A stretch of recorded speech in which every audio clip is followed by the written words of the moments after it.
Bapak Ibu, pada hari ini adalah mata kuliah pendidikan agama Islam. Namun terlebih dahulu, sebelum pertemuan yang ini, pertemuan yang kedua, pertemuan yang pertama itu yang bertema bagaimana manusia atau bagaimana pendidikan agama Islam diterapkan di perguruan tinggi. Yang kemarin isi dari pentingnya pendidikan agama Islam di perguruan tinggi adalah untuk membentuk sebuah karakter anak agar membiasakan berakhlakul karimah. Nah, pada pertemuan ini yang kedua yang bertema bagaimana manusia bertuhan. Sudah tentu manusia itu membutuhkan Tuhan karena fitrah manusia itu adalah membutuhkan manusia lain. Ya, sudah menjadi fitrah manusia untuk selalu membutuhkan manusia yang lain. Namun sebelum dimulai kita berdoa dulu. Berdoa mulai.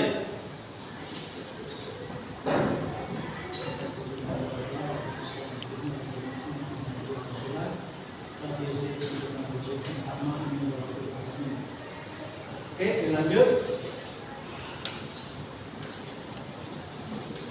Ya, dilanjut dengan tema bagaimana manusia bertuhan. Saya ulang lagi, manusia sudah menjadi fitrahnya untuk membutuhkan Tuhan. Contoh, ketika manusia bangun tidur, itu yang dicari apa? Yang dicari mungkin kalau zaman gadget, bangun tidur yang dicari HP, bukan Tuhan lagi ya. Tapi kalau agama yang benar adalah bangun tidur terus doa. Doanya apa? Ya, bangun tidur ingat kan? Ingat gak yang doa bangun tidur ingat? Alhamdulillahirabbil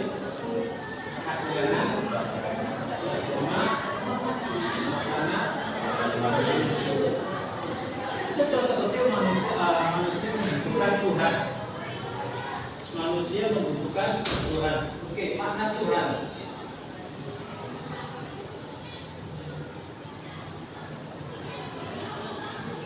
Makna bertuhan. Tuhan itu ada di mana-mana.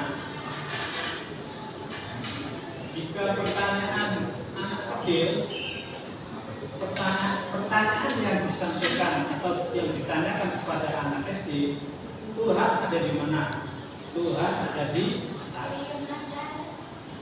Kalau anak SMP, Tuhan ada di mana? Di atas. Di atas karena udah pernah dulu. Kalau anak SMA, Tuhan ada di mana? Ada di mana-mana. Tapi kalau anak perkuliahan, Tuhan ada di mana? Ada di hati. Mungkin seperti itu.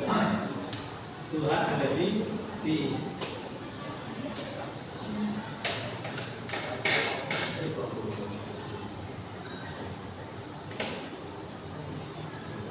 Secara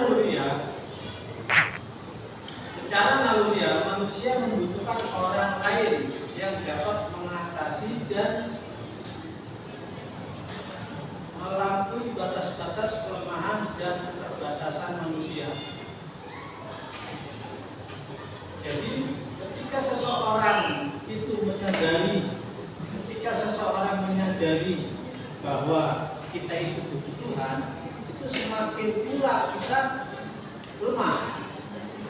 Karena semuanya diserahkan kepada Tuhan Sang Pencipta.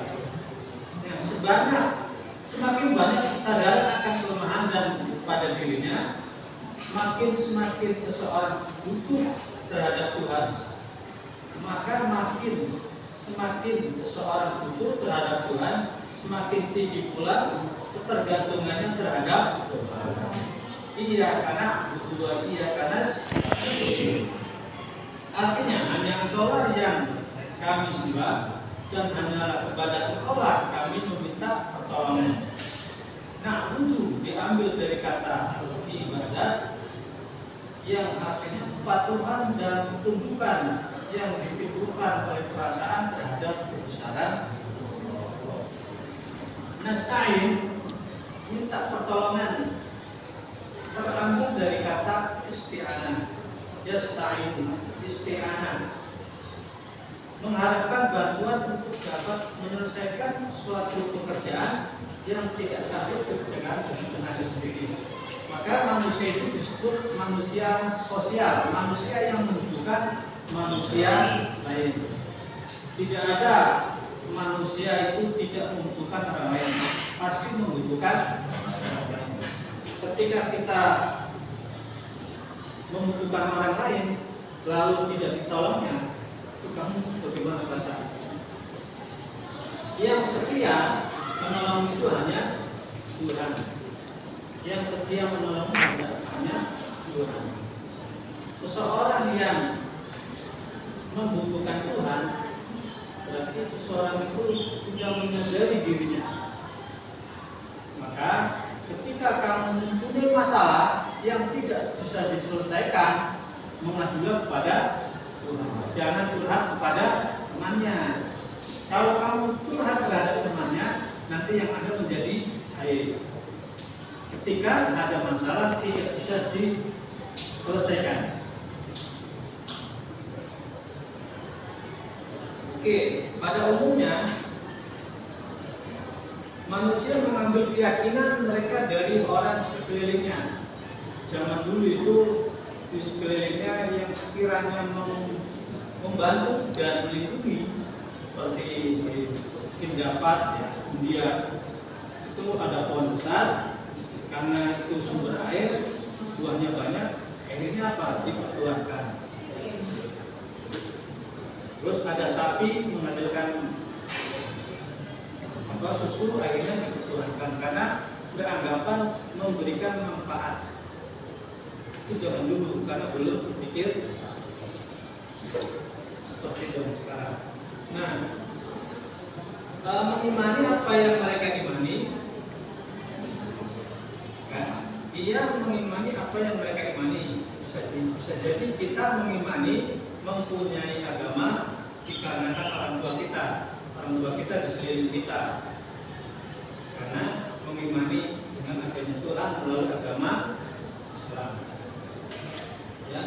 Nah, ada kelompok yang mau menerima hanya apa yang bisa memuaskan akalnya dan bisa menenangkan hatinya. Mereka mengkaji secara bebas dan percaya berdasarkan kepastian dalam proses kehidupan. Tuhan memiliki setidaknya 3 aspek makna eksistensial yang hal ini sangat mempengaruhi pola keberagaman, yaitu memiliki Tuhan. Seseorang yang tidak memiliki Tuhan itu pasti akan bimbang, pasti hampa. Contoh kecilnya, orang yang tidak sholat itu akan mengalami kehampaan pada dirinya. Karena ketika sholat itu pun suatu bentuk bahwa kita mempercayai dan butuh terhadap Tuhan. Seseorang yang tidak butuh terhadap Tuhan itu pasti akan mengalami kehampaan dan bingung. Bisa dicontohkan seseorang yang tidak butuh Tuhan, ada pesawat yang menaiki itu semua agama, ada Kristen, ada Yahudi, ada Nasrani, ada Islam. Orang Yahudi ketika guncangan pesawat itu terjadi, itu yang dia sebut pasti Tuhannya. Tuhan Yahudi siapa? Yahweh atau Yohanes. Tuhannya Kristen Yesus. Ketika pesawat guncang, pasti yang disebut Yesus. Tuhan Yesus, tolonglah aku. Tapi kalau umat Islam yang dipanggil siapa? Ya Allah, tolonglah aku. Itu kan kalau panik, manusia itu panik, pasti yang dicari Tuhan. Itu kalau panik. Nah, orang yang tidak bertuhan, yang dipanggil siapa? Orang tidak bertuhan, tidak kenal Tuhan. Ketika panik, yang dipanggil siapa? Bapak, ibu, bapak tolong aku. Dia dekat dengan abangnya, namanya Heri sama bapaknya. Pak Heri tolong aku, abang Heri, karena dia tidak kenal Tuhan.